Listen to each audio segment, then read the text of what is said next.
Everyone, welcome to this channel. तो ये है सेकंड पार्ट इस सीरीज का। यदि आपने पहला पार्ट नहीं देखा है तो आप बहुत ज्यादा मिस कर रहे हैं। आपको पूरा प्रोसेस नहीं पता है कैसे इन वीडियोस का मैक्सिमम बेनिफिट आपको उठाना है। तो आप पहले फर्स्ट वाला वीडियो देखिए, उसका इंट्रो देखिए एटलीस्ट, और उसके बाद सेकंड वीडियो पे आइए। तो स्टार्ट करते हैं। पहला सवाल हमारे पास है, अटेम्प्ट कर सकते हैं इसे आप पॉज करके। चलिए आगे चलते हैं। In the circuit shown the value of L is 5, यानी कि आपको इंडक्टेंस दिया है 5 हेनरी के बराबर, and power factor of the circuit is 0.8। Power factor है 0.8। पावर फैक्टर का मतलब cos फाई का वैल्यू है 0.8 को लिख सकता हूं मैं 4/5। एल की वैल्यू है 5 हेनरी के बराबर। It is also given that voltage drop across capacitor यानी कि VC is equal to 2/5 times voltage drop across the inductor. अब देखिए यहां पे मैं वोल्टेज की बात कर रहे हैं, इसका मतलब RMS वोल्टेज है, तो मैं इसको लिख सकता हूं IRMS into XC is equal to 2/5 into IRMS into XL। तो यहां से सेम रिलेशन हमको मिलेगा कि XC is equal to 2/5 XL के बराबर।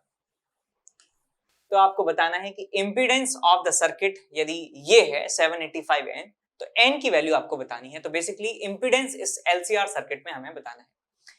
अब लोग क्या करते हैं जल्दबाजी में, देखिए क्या गलती हो सकती है आपसे कि आप यहां डेटा कुछ दिया है, आप ये डेटा पढ़ के सवाल को सॉल्व करें और सवाल में आप झूल जाएंगे। आप कितना भी इसको घुमा लीजिए, सवाल आपसे नहीं होगा, क्योंकि एक डेटा जो है हमें डायग्राम में दिया हुआ है। तो आप हमेशा बिल्कुल पूरे काम तरीके से एकदम काम रह के आपको सवाल पढ़ना है, सवाल के साथ फेमिलियर होना है। कोई डेटा इधर उधर तो नहीं लिखा है, वो चेक करना है। तो यहाँ पे हमें एंगुलर फ्रीक्वेंसी जो है वो ओमेगा 314 के बराबर दी हुई है। ओमेगा जो है वो दिया हुआ है 314, और पीक वोल्टेज जो है हमें दिया है 220 वोल्ट के बराबर। ये डेटा आपने लिख लिया, तब आप बिल्कुल तैयार हैं सवाल को सॉल्व करने के लिए, वरना इसके चक्कर में घूमते रहोगे कि आंसर क्यों नहीं आ रहा है। सवाल को सॉल्व करना है, हमें इंपीडेंस निकालना है, Z निकालना है। तो हम सबसे पहले क्या कर सकते हैं, cos फाई का फॉर्मूला होता है R/Z। cos फाई का फॉर्मूला होता है R/Z, और R/Z को लिखा जा सकता है 0.8 which is 4/5। तो R की वैल्यू को लिखा जा सकता है 4/5 इंटू Z। इक्वेशन नंबर 1, एक रिलेशन ये आ गया। अब cos फाई मेरे पास 4/5 है, तो मैं tan फाई की वैल्यू निकाल सकता हूं। ये बेसिकली 37 डिग्री है फाई की वैल्यू, तो tan फाई का फॉर्मूला भी मैं यहां पे लगा सकता हूं, is equal to 3/4 is equal to XL minus XC divided by R। ये जो है फॉर्मूला हम इस्तेमाल कर सकते हैं। तो यहां से क्या मिल जाएगा बेटा आपको 3/4, और यहाँ पे XC की जगह आप XL रख दीजिए। XC की जगह 2/5 XL, तो आपको मिलेगा 3/5 XL। 3/5 XL की value omega L, omega into L, omega की वैल्यू है 314, L की वैल्यू है 5 डिवाइडेड बाय R। तो 3 से 3 कैंसिल आउट हो गया, 5 से 5 कैंसिल आउट हो गया, R की वैल्यू आपको मिल जाती है 314 इंटू 4 के बराबर। R पता चल गया, यहाँ से आपको Z पता चल जाएगा। तो Z की वैल्यू आपको मिल जाती है किसके बराबर, 5/4 into R, 5/4 into R which is 314 into 4।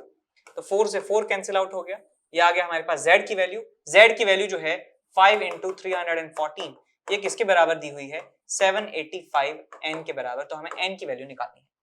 तो क्या कर सकते हैं, 5 से इसे उड़ा दीजिए, 5 एकम 5, 5 25 3 7, 1.57 जो है 157 है, और 314 है, हम जानते हैं कि ये मल्टीपल होते हैं एक दूसरे के इंटीग्रल। तो ये आ जाएगा आपके पास 2 टाइम्स, तो N की वैल्यू मिल जाती है 2 के बराबर। तो आंसर हमारा आ जाता है। ठीक है, और भी तरीके से इसको कर सकते थे। दूसरा तरीका क्या हो सकता है कि मैं फेजर की सहायता से इसे सॉल्व करूं। देखिए मैं जानता हूं कि जो इंपीडेंस होते हैं, रिएक्टेंस होते हैं, उनका फेजर डायग्राम कैसे बनता है। ये आपके पास है XL माइनस XC, ये होता है आपके पास R, और इनका जो रिजल्टेंट है वो होता है हमारे पास Z। हमें दिया हुआ है कि cos फाई जो है, cos फाई जो एंगल है बेटा ये वाला एंगल होता है। फाई की वैल्यू 37 डिग्री है, राइट। मुझे XC की वैल्यू दी है 2/5 XL के बराबर, तो मैं इसे लिख सकता हूं 3/5 इंटू XL, 3/5 XL लिख सकता हूं, और इसे लिखा जा सकता है 3/5 इंटू XL की value omega L 314 into L which is 5 से 5 गया तो आपके पास आ गया 314 इंटू 3। हमें R की वैल्यू नहीं पता, हमें Z की वैल्यू निकालनी है। तो ये एंगल 37 है, तो मैं कह सकता हूं ये वाली जो डिस्टेंस है ये 3 इंटू 314 है, और ये आपके पास Z है लेंथ। तो आप इसमें क्या लगा सकते हैं, साइन थीटा का फॉर्मूला लगा सकते हैं, that sine phi is equals to sin phi is equals to xl minus xc divided by z. So 3 into 314 divided by z. sin phi की वैल्यू आप निकाल सकते हैं, sin 37 is 3 by 5. So 3 by 5 आपको मिल जाएगा. तो यहाँ से आप यहाँ पे z है ही नीचे, तो 3 से 3 उड़ जाएगा, z की वैल्यू मिल जाती है 314 इंटू 5. इसको आप रख सकते हैं किसके बराबर, 785 इंटू n के बराबर. तो यहाँ से आपको मिल जाएगा 2 के बराबर, यहाँ से आपको मिल जाएगा 2 के बराबर, और n की वैल्यू आ जाती है आपके पास 2 के बराबर. तो आंसर को बहुत जल्दी सॉल्व निकाला जा सकता है यदि आपका दिमाग काम है तो आपको फेजर वाला तरीका यदि आ गया, आपने समझ रखा है अच्छे से, तो बहुत ही कम समय में इसको सॉल्व किया जा सकता है. वरना फॉर्मूले से भी, डायरेक्ट फॉर्मूला लगा के भी सवाल को सॉल्व किया जा सकता है. प्राइसेस बच्चों हाइक होने वाले हैं फिर से. अक्टूबर 1 अक्टूबर से प्राइसेस बढ़ जाएंगे, अप्रोक्सीमेटली 10 to 12% प्राइसेस बढ़ जाएंगे. यानी कि अगर आप इनको सब्सक्रिप्शन के हिसाब से देखो, अगर 24 मंथ का सब्सक्रिप्शन आपको अब 56,000 में मिल रहा है, तो प्राइस हाइक होने के बाद वो आपको 62,000 के आसपास मिलेगा. ठीक है ना. ऐसे और भी है, तो जितना जल्दी हो सके आप यहाँ पे सब्सक्रिप्शन लेना है तो डिसीजन बहुत जल्दी लीजिए, बहुत जल्दी ये हाइक होने वाले हैं. ठीक है बच्चों. अब अनअकैडमी ने इतना बेहतरीन रिजल्ट दिया है बच्चों, बहुत सारे लोगों का कंफ्यूजन दूर हो गया कि भाई ऑनलाइन एजुकेशन, ऑनलाइन कोचिंग और ऑफलाइन कोचिंग में कहीं ऑफलाइन बेटर तो नहीं है. तो बच्चों ये प्रूव हो चुका है, ऑल इंडिया रैंक अनअकैडमी से ऑल इंडिया रैंक 1 आई है. तो ये इस चीज का प्रूफ है कि आप ऑनलाइन कोचिंग पे 100% फुल ट्रस्ट कर सकते हो, और इस टाइम ऑफलाइन से मेरे हिसाब से कोई भी टीचर या कोई भी चीज एक बेटर एफिशिएंसी के साथ उस पर पढ़ा सकता है. तो बच्चों इस पे ट्रस्ट रखिए, as soon as possible Unacademy का सब्सक्रिप्शन लीजिए. ठीक है ना. आपको ये ऑफलाइन से बेटर ही प्रूव होगा. ठीक है बच्चों, चलिए यहीं पे मैं आपसे विदा लेता हूं. Thank you, bye bye. अब चलते हैं अगले सवाल की तरफ. अगला सवाल क्वेश्चन नंबर 7. पॉज कर लीजिए वीडियो को, अटेम्प्ट कीजिए क्वेश्चन को. सॉल्व कर रहा हूं मैं. In the series LCR circuit containing a resistor of 120 ohm. Resistance हमारे पास है 120 ओम. रेजोनेंट फ्रीक्वेंसी ओमेगा है. रेजोनेंस वोल्टेज जो रेजिस्टर और इंडक्टर के अक्रॉस है इतना है. तो वैल्यू ऑफ L निकालनी है. सवाल देखने से आसान लग रहा है, अटेम्प्ट इसको कर सकते हैं. सवाल यदि मुश्किल लगे तो इसे आगे छोड़ सकते हैं इसे. बिल्कुल कोई शर्म नहीं आनी चाहिए. सवाल छोड़ के आगे बढ़िए, सवाल नहीं आता है तो. इस वीडियो में नहीं, मतलब एग्जाम की बात कर रहा हूं. तो R की वैल्यू 120 है, और आपको दिया है कि ओमेगा की जो वैल्यू है resonant frequency which is 1/√LC, ये दिया है आपको 40 के बराबर. रेजोनेंस पे हम जानते हैं कि XL बराबर XC हो जाता है, तब रेजोनेंस होता है, और VL बराबर VC होता है कि जो वोल्टेज इंडक्टर के अक्रॉस है वही कैपेसिटर के अक्रॉस होता है. तो यहाँ पे हमें दिया है कि रेजिस्टर के अक्रॉस जो वोल्टेज है वो है 60 वोल्ट के बराबर, और V अक्रॉस C या कह दीजिए VL, वो दोनों बराबर ही होंगे 40 वोल्ट के बराबर. तो निकालना है L की वैल्यू क्या है. तो मैं सबसे पहले क्या करूंगा, हमें VR पता है, हमें R पता है, तो VR को मैं लिख सकता हूं VR is equal to IRMS into R. तो यहां से IRMS आपको मिल जाता है कितना, 0.5 1/2 एम्पियर के बराबर. सो V बाय R मैंने यहाँ पे किया तो मुझे 1/2 एम्पियर करंट मिल गया. अब मैं यहाँ पे VL के लिए लिख सकता हूं that omega into L. Omega is 40 into L. Omega L ये हमारे पास होता है XL, और XL में मल्टीप्लाई कर देता हूं यदि मैं करंट को, तो हमें वोल्टेज मिल जाएगा विच इज 40. सो 40 से 40 गया, L की वैल्यू आ जाती है 2 के बराबर. सो 2 Henry is the value of inductance. देख सकते हैं कितनी आसानी से सवाल हमने सॉल्व कर लिया. अब बढ़ते हैं अगले सवाल की तरफ. सवाल पहले पढ़िए, उसे आप असेस कीजिए, क्या आप इसे सॉल्व कर सकते हैं, क्या आपको तरीका आता है. यदि आता है तो अच्छी बात है, और नहीं आता है तो बिल्कुल छोड़ दीजिए. और ऐसा लगता है कि यार हो जाएगा, यदि आसान हुआ तो, मुश्किल हुआ तो नहीं हो पाएगा, तो इसको स्टार मार्क करके बाद के लिए छोड़ सकते हैं. A boy of mass 40 kg standing on end of plank of mass 40 kg length 5 meter. The plank is kept on a smooth horizontal surface. Find minimum speed with which the boy must jump related to the ground so that he is able to jump the other end of the plank. एक दूसरे and पर पहुंच जाए Planck के, ये आपको बताना है कितनी मिनिमम स्पीड से उसे उड़ना चाहिए, मतलब उसे कूदना चाहिए.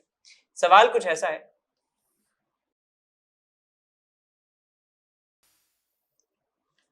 ये हमारे पास एक प्लैंक है जो एक स्मूथ सरफेस पर रखा है, स्नो पर रखा है. ये स्नो है जी, स्मूथ सरफेस है, कोई भी फ्रिक्शन यहाँ पर नहीं है. यहाँ पे एक बच्चा है और ये जाना चाहता है यहां से यहां 5 मीटर के इस प्लैंक पर, ऐसे कूदे कि ये डायरेक्ट यहां पर पहुंच जाए. देखिए होने क्या वाला है कि इनके और इसके बीच में जो है फ्रिक्शन है, इस आदमी के और इस प्लैंक के बीच में फ्रिक्शन है. तो जैसे ही इस प्लैंक को पुश करेगा तो प्लैंक इसको पुश करेगा, तो ये इधर जाएगा और ये प्लैंक इधर जाएगा। तो हो सकता है, तो यहाँ पे क्या हो रहा है कि आपने एक कोट सुना होगा, जब भी आप किसी चीज को बड़ी शिद्दत से चाहते हो तो पूरी कायनात जो है उसे मिलाने में लग जाती है, उसको जैसा ही कोट है शाहरुख खान का। तो भाई ये यहाँ पे जाना चाहता है, तो जैसे ही ये उड़ेगा तो क्या होगी, ये जो कायनात है इसका जो एंड है ये खुद इसके पास आने लगेगा, और ये तो उसके पास जा ही रहा है। तो इसको बहुत ही कम एफर्ट में जो है यहाँ पे जो है पहुंच जाएगा। ये कम एफर्ट तो नहीं कह सकते हैं कि क्योंकि इसने इसको मूव कराने में एफर्ट लगाया है। तो बेसिकली ये जो कायनात है इसको मिलाने में लग जाती है। तो हमें वो स्पीड निकालनी है, कितनी स्पीड से इसे उड़ना चाहिए ग्राउंड के रिस्पेक्ट में। तो मैं ग्राउंड के रिस्पेक्ट में इसकी वेलोसिटी मान लेता हूं कि v के बराबर ये उछलता है, और एंगल जो है थीटा के बराबर है, तो आ जाएगा आपके पास v cos थीटा और आ जाएगा आपके पास v sin थीटा। ठीक, अब जैसे ये उछलेगा, ऑफ कोर्स फोर्स इसके ऊपर जो है, क्योंकि इसका इनिशियल वेलोसिटी 0 था और अब इसका वेलोसिटी नॉन जीरो है, इसका मतलब इसके ऊपर फोर्स लगा होगा। फोर्स कौन लगाया होगा? प्लैंक लगाया होगा। प्लैंक ने फोर्स लगाया तो इसने भी प्लैंक के ऊपर फोर्स लगाया है, तो प्लैंक का जो मोशन है वो इसी डायरेक्शन में हो सकता है। तो मैं प्लैंक की वेलोसिटी मान लेता हूं, लेट्स से v p के बराबर। तो मैं कंजर्वेशन ऑफ लीनियर मोमेंटम लगा सकता हूं कि पहले पूरा सिस्टम जो रेस्ट पे था, अभी भी कोई फोर्स नहीं है हॉरिजॉन्टल डायरेक्शन में, तो अभी भी पूरा सिस्टम का जो मोमेंटम है 0 के बराबर होना चाहिए, पूरा सिस्टम का मोमेंटम 0 होना चाहिए। तो यहाँ पे मैं लिखूंगा मास दोनों के बराबर है, सो 40 इंटू v cos थीटा ये फाइनल मोमेंटम है पर्सन का, प्लस 40 इंटू माइनस vp ये मोमेंटम है हमारे प्लैंक का। इनिशियल जो है दोनों 0 पे रेस्ट पे थे, 40 इंटू 0 प्लस 40 इंटू 0। तो यहाँ से आपको मिल जाता है v not is equal to v cos theta, यानी कि जितनी हॉरिजॉन्टल वेलोसिटी से ये ग्राउंड के रिस्पेक्ट में जा रहा है उतनी वेलोसिटी से ये पीछे आ रहा है। तो यहाँ पे मैं बना देता हूँ, ये हमारे पास है प्लैंक, प्लैंक का वेलोसिटी है v cos थीटा, और इस पर्सन का जो वेलोसिटी है ग्राउंड के रिस्पेक्ट में वो है v cos थीटा, और इस तरफ है v sin थीटा। ठीक, ये जाएगा और यहाँ पे पहुंचेगा, ये भी पीछे की तरफ आ रहा होगा। तो ये सवाल में दो जब चीजें मूव कर रही होती हैं तो हम रिलेटिव मोशन का इस्तेमाल करते हैं। तो ये विद रिस्पेक्ट टू ग्राउंड हमने डायग्राम बनाया है, विद रिस्पेक्ट टू ग्राउंड हमने डायग्राम बनाया है। अब विद रिस्पेक्ट टू यदि मैं प्लैंक डायग्राम बनाता हूं तो देखिए आपको क्या मिलेगा। मैं इस प्लैंक को रोक देता हूं और प्लैंक की वेलोसिटी रिवर्स करके इसको दे देता हूं। तो ये जो बंदा है इसके पास 2v cos theta horizontal velocity है और 2v sin थीटा जो है वो वर्टिकल वेलोसिटी है। अब ये वेलोसिटी से 5 मीटर इसको रेंज करवाना है हमें।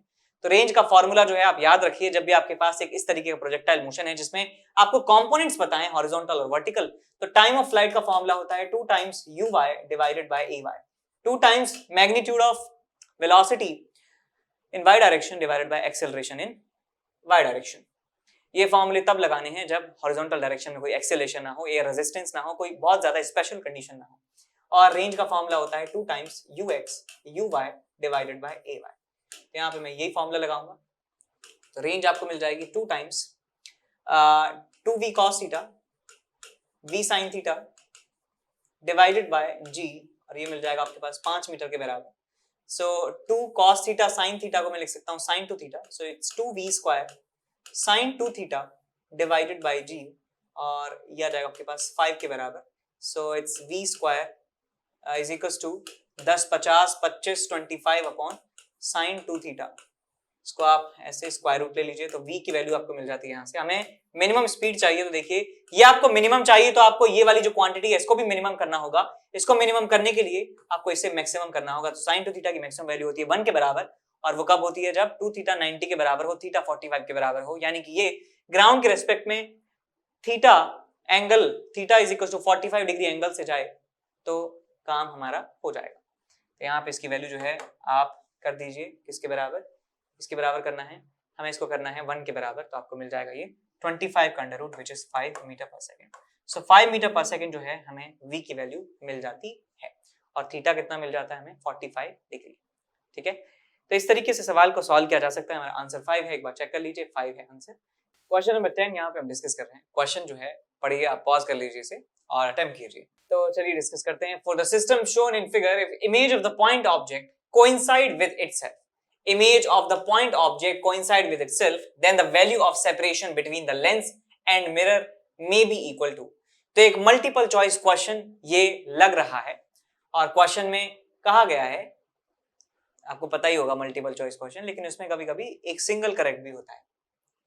तो हमसे डिस्टेंस पूछा गया है लेंस और मिरर के बीच में कितना हो सकता है, 60 30 90 120। तो हमें ये डिस्टेंस बताना है लेंस और मिरर के बीच में, लेकिन लेंस और ऑब्जेक्ट के बीच का डिस्टेंस जो है वो समान है, कांस्टेंट है, तो मैं ये कह सकता हूं कि यहां से जो इमेज बनेगी वो इमेज हमेशा उसी जगह पे बननी चाहिए। बस हम इस मिरर को एडजस्ट कर सकते हैं जिससे इमेज वापस फाइनल इमेज जो है मिरर से वो यहां पर बननी चाहिए। तो मैं पहले लेंस से इमेज बनाता हूं। So 1/v minus 1/u is equal to 1/f। ये यदि कॉन्वेक्स लेंस है, बाहर डेंसर रेयरर मीडियम है, यहाँ डेंसर मीडियम है, तो इसका पॉजिटिव फोकल लेंथ आपको लेना है। तो आ जाएगा आपके पास 1/v is equal to 1/15 minus 1/20। 20 15 5 5/360। तो v की वैल्यू आपको मिलने वाली है 60 के बराबर। v इज इक्वल टू 60, यानी यहां से ऑप्टिकल सेंटर से 60 सेंटीमीटर दूर हमें इमेज मिलने वाली है। तो मैं रे डायग्राम एक बार ऐसे बना लेता हूं कुछ इस तरीके से। ये हमारे पास है प्रिंसिपल एक्सिस, ये हमारे पास है लेंस, और यहां से 20 सेंटीमीटर दूर रखा हुआ ऑब्जेक्ट का जो इमेज है वो बनता है 60 सेंटीमीटर दूर। यहां से लाइट रे यदि ऐसे जा रही होती है तो वो यहां पर कहीं कन्वर्ज हो रही होगी। ये हमारे पास है, ये डिस्टेंस जो है 60 सेंटीमीटर के बराबर है। कितना था? 60 था, 60 सेंटीमीटर के बराबर है। अब देखिए लाइट मिरर से, मिरर यदि मिरर जो है यहां पर मैं बना देता हूं, यहां पर जो है मैं मिरर बना देता हूं, तो होगा क्या कि ये लाइट यहां पर जाएगी और जितना एंगल बना रही है उतना एंगल बनाते हुए प्रिंसिपल एक्सिस से वापस लौट जाएगी और वापस लाइट यहां पर पड़ेगी। तो इसका मतलब यहीं पर इमेज फिर से बनने वाली है। लाइट अपना पाथ जो है यदि रिट्रेस कर लेगी तो जहां से चली थी लाइट वहीं पहुंच जाएगी। तो बेसिकली हमें बस यहां से जो आई लाइट है या तो उसको वापस ऐसे लौटाना है या फिर इसको ऐसे लौटा देना है नीचे की तरफ, नीचे वाली लाइट को ऊपर, ऊपर वाली लाइट को नीचे। तो हमें यहाँ पर इमेज फिर से मिल जाएगी जहां पे रखा हुआ ऑब्जेक्ट है। तो ये मैं कह सकता हूं कि जो डी है वो हमारे पास 60 हो सकता है, एक ऑप्शन ये है। और दूसरा ऑप्शन क्या हो सकता है कि मिरर जो है यदि मैं यहाँ पे लगा देता हूं कुछ इस तरीके से कि जो ये है हमारे पास, ये सेंटर ऑफ कर्वेचर बन जाए इसका। यदि सेंटर ऑफ कर्वेचर बन जाए तो ये वाली जो लाइट है ये परपेंडिकुलर टू दिस पॉइंट आकर गिर रही है, और हम जानते हैं मिरर पर यदि कोई परपेंडिकुलर लाइट गिरती है तो उसी रास्ते लौट आती है। तो मैं कह सकता हूं इस कन्वर्जिंग पॉइंट के बाद ये लाइट जो है परपेंडिकुलर यदि मिरर पर गिरेगी तो वापस इसी रास्ते जो है लौट के जाने वाली है। तो लौट के जाएगी तो वापस से यहीं पर इमेज बनने वाली है। यहाँ पे लाइट यदि जाएगी इस पॉइंट के परपेंडिकुलर तो लाइट जो है वापस लौट जाने वाली है इसी पॉइंट पर, तो इमेज भी यहीं पर बन जाएगी। तो centre of curvature, because radius of curvature हमें दिया हुआ है कितना, 30 के बराबर है, तो इसका मतलब ये वाली डिस्टेंस है 30 भी हो सकती है। तो ये 30 और ये 60 हमारे पास आंसर क्या आ सकता है, 90 centimetre can also be a answer. तो दो ऑप्शंस हमें मिल जाते हैं और कोई तीसरा ऑप्शन नहीं हो सकता है कि जिससे लाइट जो है वापस अपने रास्ते लौट जाए तो इमेज ऑब्जेक्ट पर बन जाएगी। सिर्फ दो ही तरीके यहाँ पर पॉसिबल हैं। तो 60 और 90 दो हमारे पास ऑप्शन जो है वो सही हो जाते हैं। 60 and 90, A and C will be a answer. अगला सवाल हमारे पास है क्वेश्चन नंबर 11। क्वेश्चन नंबर 11 कुछ इस तरीके से दिया हुआ है। पॉज कर लीजिए वीडियो को, अटेम्प्ट कीजिए क्वेश्चन को। The spring constant K1 and K2 are connected in series such that one end is fixed and other is connected to a block of mass capital N as shown in figure. The block is pulled to the right from equilibrium position by distance x naught and released. Find the correct, select the correct alternatives. Displacement A का कितना है? A का displacement. Time period of resulting oscillatory motion of the block is this much. तो भाई सबसे पहले हमें time period निकालना है। तो क्या कर सकते हैं, कह सकता हूं कि मैं ये दोनों जो स्प्रिंग है ये सीरीज में लगी हुई हैं, तो उनका इक्विवेलेंट हो जाएगा हमारे पास K equivalent which is K1 K2 divided by K1 plus K2। और यहां से मैं लिख सकता हूं इसे time period T is equal to 2 pi under root of m by K1 K2 और आ जाएगा आपके पास K1 प्लस K2। ये आ रहा है बिल्कुल ठीक है, तो इसका मतलब टाइम पीरियड सही है। अब बात करते हैं इसका डिस्प्लेसमेंट की।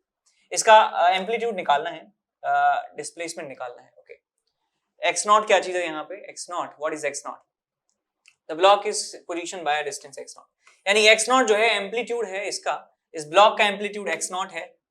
तो हमसे x नॉट के टर्म्स में डिस्प्लेसमेंट पूछ रहे हैं। बेसिकली इस पॉइंट का एम्पलीट्यूड आपसे पूछा जा रहा है। जेईई एडवांस में प्रीवियस ईयर का क्वेश्चन है, हमने सॉल्व भी करवाया है। इसलिए यदि मैं प्रैक्टिस कर रहा हूँ, मैंने प्रैक्टिस की है प्रीवियस ईयर क्वेश्चंस की, तो ये सवाल जो है टिक कर जाना चाहिए। अच्छा ऐसा सवाल तो पहले सवाल में पूछा गया है पहले सालों में, इस सवाल को तो हम कर सकते हैं।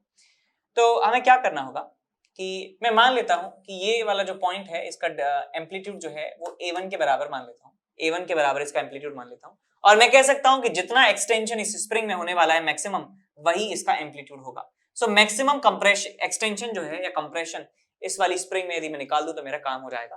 तो मैं कह सकता हूं कि एट एक्सट्रीम पोजीशन, जब ब्लॉक जो है एक्सट्रीम पोजीशन पर होगा, तो मैं कह सकता हूं कि इस वाली पूरी स्प्रिंग का जो K इक्विवेलेंट है, K इक्विवेलेंट कितना है, K1 K2 divided by K1 plus K2, ये K equivalent into x not के बराबर फोर्स लग रहा होगा ब्लॉक के ऊपर, बिकॉज स्प्रिंग एक आइडियल स्प्रिंग है तो पूरी स्प्रिंग में हर एक पॉइंट पर सेम फोर्स लग रहा होगा।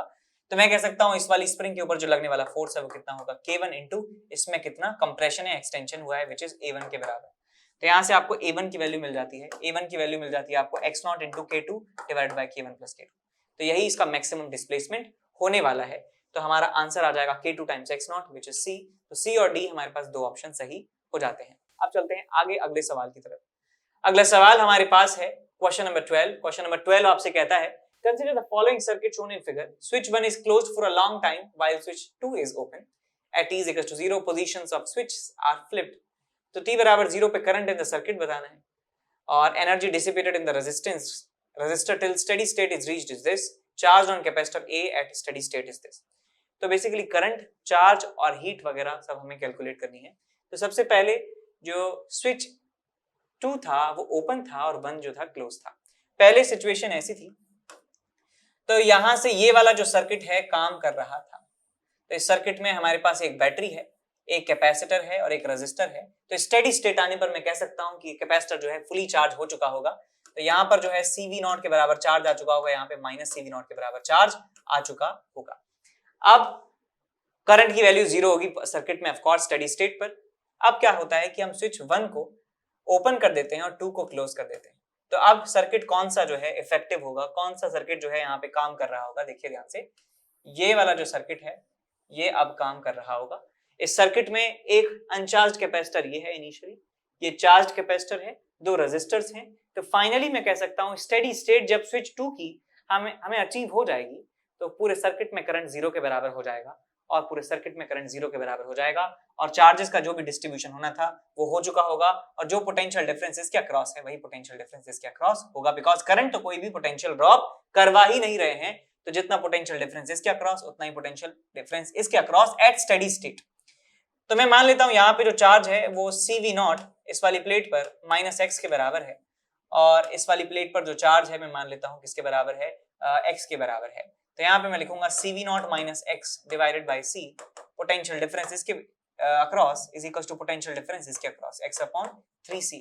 C से गया C और आपको मिल जाता है यहाँ से x plus x by 3 4x by 3 is equal to CV0। तो यहाँ से x की वैल्यू मिल जाती है 3/4 CV0 के बराबर। तो हमें इस दूसरे कैपेसिटर पर चार्ज भी पता चल जाता है। तो सवाल देखते हैं, पहले पार्ट में क्या कहा गया है कि t बराबर 0 पर जैसे ही स्विच को क्लोज किया है सर्किट में करंट कितना होगा। जैसे ही इस सर्किट में लाए हैं, ये अनचार्ज कैपेसिटर है, चार्ज कैपेसिटर है, तो चार्ज कैपेसिटर एक बैटरी की तरह बिहेव करेगा, एक V0 वोल्ट की बैटरी की तरह बिहेव कर रहा होगा। t बराबर 0 पर ये हमारे पास एक रजिस्टर ये है और दूसरा रजिस्टर हमारे पास ये है और एक कैपेसिटर ये एक प्लेन वायर की तरह बिहेव करेगा, अनचार्ज कैपेसिटर है। तो मैं कह सकता हूं इस पूरे सर्किट में जो है क्लॉकवाइज करंट फ्लो होगा, I = V0/2R एक इंस्टेंट पर t बराबर 0 पर, और जैसे जैसे टाइम बीतता जाएगा करंट की जो वैल्यू है डिक्रीज होती जाएगी एक्सपोनेंशियली और अंत में करंट जो है 0 के बराबर हो जाएगा। तो हमारा आंसर एक तो हो जाएगा A। The energy charge on capacitor A at steady state, A जो है इस पर स्टेडी स्टेट में चार्ज बता सकता हूं मैं CV0 - x के बराबर, तो आपको मिल जाएगा CV0/4 के बराबर चार्ज इस पर मिल जाएगा, which is not correct. C part, B part भी गलत है। सी पार्ट की बात करें, energy dissipated in the resistor till steady state is reached is this much. तो एनर्जी डिसिपेट बतानी है कितनी हो चुकी होगी। तो ये हम बता सकते हैं कैसे कि हमारे पास जो एनर्जी का सोर्स है वो है ये कैपेसिटर्स। तो इन कैपेसिटर्स में एनर्जी का जो है लेन देन हुआ है, तो हम ये चेक करेंगे कि पहले टोटल एनर्जी कितनी थी पूरे कैपेसिटर के सिस्टम्स के पास और बाद में कितनी एनर्जी बची है, और जो एनर्जी का डिफरेंस होगा वही रेजिस्टर में हीट की फॉर्म में निकल चुका होगा। तो यहाँ पे मैं लिखूंगा कि हीट की जो वैल्यू है, हीट हमें मिलने वाली है कि डेल्टा यू कितना है, डेल्टा यू कितना है। तो मैं यू टोटल कह सकता हूँ, फाइनल इनिशियल इतना है और फाइनल इतना है, दोनों का जो डिफरेंस है वही हीट के बराबर हमें मिलने वाला है, बिकॉज इनिशियल ज्यादा है एनर्जी, फाइनल एनर्जी कम है, तभी तो हीट निकलेगी। तो इनिशियल एनर्जी लिख सकता हूँ ½ × C × V0², ये इनिशियल एनर्जी है। दूसरा जो कैपेसिटर है उस पर कोई भी चार्ज नहीं है तो उस पर कोई भी एनर्जी नहीं है, माइनस फाइनली जो है CV नॉट बाय 4, इस पर चार्ज आ चुका है तो मैं लिख सकता हूं CV not by 4 Q square by 2C, और दूसरे वाले कैपेसिटर पर 2 इंटू C और चार्ज इस पर है 3CV नॉट बाय 4 का स्क्वायर, तो ये आपको मिल जाएगा half CV not square minus 16 32 1 by 32, और ये CV नॉट स्क्वायर आपको मिल जाएगा प्लस 9 और ये 3, अच्छा 3 9 बटा 36 9 बाय 36, और नीचे आ जाएगा आपके पास 6 2 इंटू 3, सो 3 से चला गया 3 बाय 72 3 बाय 72 3 बाय 72 लिख लीजिए इसको 3 बाय 72, इसको उड़ा भी सकते हैं, कुछ मिस्टेक हुआ है क्या। ये आपके पास है 9 बाय 16 और नीचे आ जाएगा आपके पास 2 इंटू 3, सो 3 से 3 गया 3 बाय 32 आपको मिल रहा है 3 बाय 32, सो और 1 बाय 32 4 बाय 32 1 बाय 8, तो आपको यहाँ से मिल जाएगा 1 by 2 minus 1 by 8 CV not square, और 8 2 6 बटा 16 3 बाय 8 CV नॉट स्क्वायर आपको जो है मिल जाने वाला है, तो आंसर आ जाएगा 3 बाय 8 CV नॉट स्क्वायर, तो सी ऑप्शन जो है इसे आप टिक कर सकते हैं, आंसर हमारा ए और सी हो जाएगा। ठीक बात, तो यहाँ पे हम क्वेश्चन डिस्कस करने जा रहे हैं, क्वेश्चन पॉज करके आप देख सकते हैं, सॉल्व कर सकते हैं इसे। तो क्वेश्चन कुछ ऐसा है कि एक स्टील वायर है, डायमीटर है 0.8 मिलीमीटर, 1 सेंटीमीटर से भी कम जो है ये वायर का डायमीटर है, of length 2 metre is stretched between rigid supports separated by a horizontal distance of 2 metre. तो 2 मीटर दूरी पर जो सपोर्ट है उनके बीच में 2 मीटर का वायर जो है वो ऐसे बांध दिया जाता है, is separated by a horizontal distance of 2 meter. Now a load is hung at the center of the center to produce a stress of 10 raised to the power 10 Newton per meter square. अब यहाँ इसके centre पे एक load लगा दिया जाता है, तो हम जानते हैं कि इस वायर का जो शेप है कुछ इस तरीके से हो जाएगा, और यहाँ पे लोड है, और लोड की वजह से जो स्ट्रेस इस वायर में जनरेट हो चुका है स्ट्रेस इसमें, वो स्ट्रेस हमें दिया हुआ है 10 raise to the power 10 newton per metre square के बराबर। ठीक, क्योंकि ये जो है बहुत छोटा सा डिफ्लेक्शन इसमें हमें मिलेगा, तो ये मैं इसको एक ट्रायंगल की तरह ट्रीट कर सकता हूँ, एक बहुत ही छोटा जो है ये ट्रायंगल है। ठीक है, ये ट्रायंगल। अब आपसे क्या क्या सवाल यहाँ पूछे गए हैं एक बार देख लीजिए कि displacement of the point of suspension is this, elongation in the wire is 2 meter, elastic potential energy is this much, elastic potential energy is this much।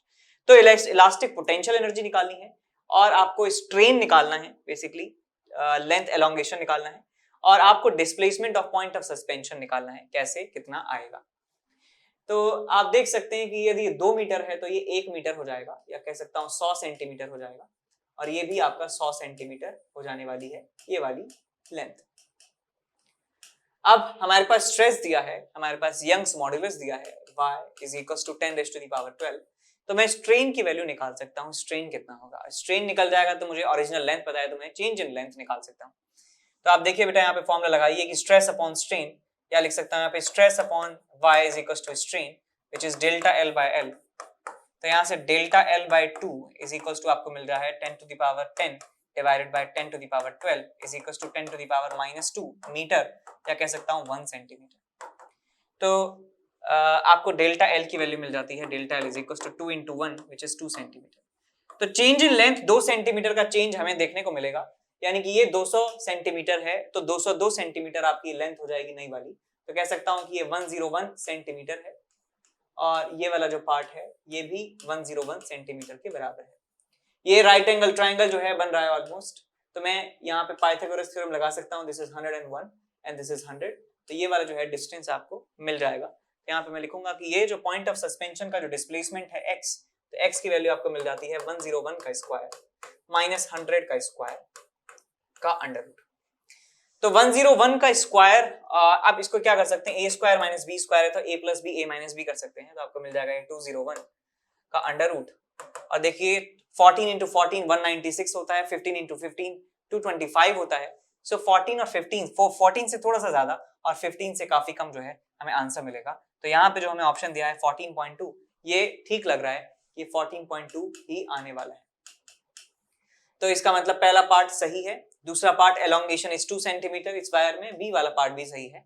अब इलास्टिक पोटेंशियल एनर्जी निकालनी है। इलास्टिक पोटेंशियल एनर्जी कैसे निकाल सकते हैं? Formula लगाएंगे यहाँ पे, half into stress into strain into volume is potential energy store. तो यू स्टोर्ड यहाँ पे मैं निकाल सकता हूँ half into stress into strain into volume which is area into length. Area को लिख सकता हूँ पाई डी स्क्वायर बाय 4। तो half into 10 to the power 10 into strain is 10 to the power -2, strain is 10 to the power -2, और यहाँ पे area को लिखूंगा मैं pi D square, diameter is 0.8, तो यहाँ लिखूंगा 8 इंटू 10 टू द पावर -4 का स्क्वायर डिवाइडेड बाय 4, और इंटू लेंथ कितना है 2 मीटर, तो यहाँ पे आ जाएगा 2। इसको करना है सॉल्व आपको। देखिए बेटा क्या आएगा आपके पास, 2 से चला गया 2, और 10 टू द पावर -2 से ये चला गया 10 to the power 8 times 10 to the power 8, और यहाँ जाएगा पाई, यहाँ जाएगा 64 into 10 to the power -8 divided by 4। 4 से गए 16 टाइम्स, इससे ये चला गया 16 पाई। आपको जूल में एनर्जी स्टोर मिल जाती है। तो यहाँ ऑप्शन देखिए कौन सा सही है, 16 पाई है, 16 पाई, तो सी ऑप्शन भी सही आपका हो जाता है। तो आंसर हमारा हो जाएगा ए, बी और सी, ए, बी और सी, ए, बी और सी। अगला सवाल हमारे पास है कुछ इस तरीके से, सवाल को पॉज करके आप सॉल्व करिए इसे। The radioactive nuclei X with active nuclei N as a function of time at time t decays with decay constant lambda। तो decay constant जो है lambda के बराबर दिया है। Let R is equal to ln log dn by dt, यानी कि जो आपका चेंज है, रेट ऑफ चेंज है न्यूक्लियाई का डिसइंटीग्रेट होने का, वो R के, उसका जो लॉग है वो R के बराबर दिया है। तो यहाँ मैं लिख सकता हूँ ln dn by dt जो है वो किसके बराबर है, R के बराबर है, R के बराबर है। Suppose the experiment starts at t is equals to 0 and the variation of R is plotted against time t is this। इस तरीके से प्लॉट किया जाता है ग्राफ को R और t के बीच में। तो आपको बताना है कि लैम्डा की वैल्यू कितनी है और n at t is equals to 0 कितना है। तो मैं सबसे पहले n जानता हूं, n होता है हमारे पास n not, n as a function of time या n कह सकता हूं e raised to the power minus lambda t। Differentiate करेंगे तो dn by dt आपको मिलता है, dn by dt is equals to, mod की बात करूं तो आपको मिलेगा यहाँ से n not into lambda e raised to the power minus lambda t। दोनों तरफ ln लेंगे तो आपको मिलेगा ln of mod of dn by dt is equal to n not lambda ln n not lambda, और ये आपको मिल जाता है माइनस ऑफ लैम्डा टी। तो आप बेटा यहाँ पे क्या कर सकते हैं, आप यहाँ देख सकते हैं कि ये y एक्सिस पे क्वांटिटी है विच इज r ही तो है ये, और ये कितना है आपके पास -mx प्लस सी, यानी कि नेगेटिव स्लोप की पॉजिटिव इंटरसेप्ट वाली लाइन जो है वो हमें यहाँ पर मिल रही है। तो मैं ये कह सकता हूं कि यहाँ के जो y इंटरसेप्ट है वो है ln n not lambda. So ln n not lambda जो है वो किसके बराबर है, y इंटरसेप्ट के बराबर है विच इज r नॉट।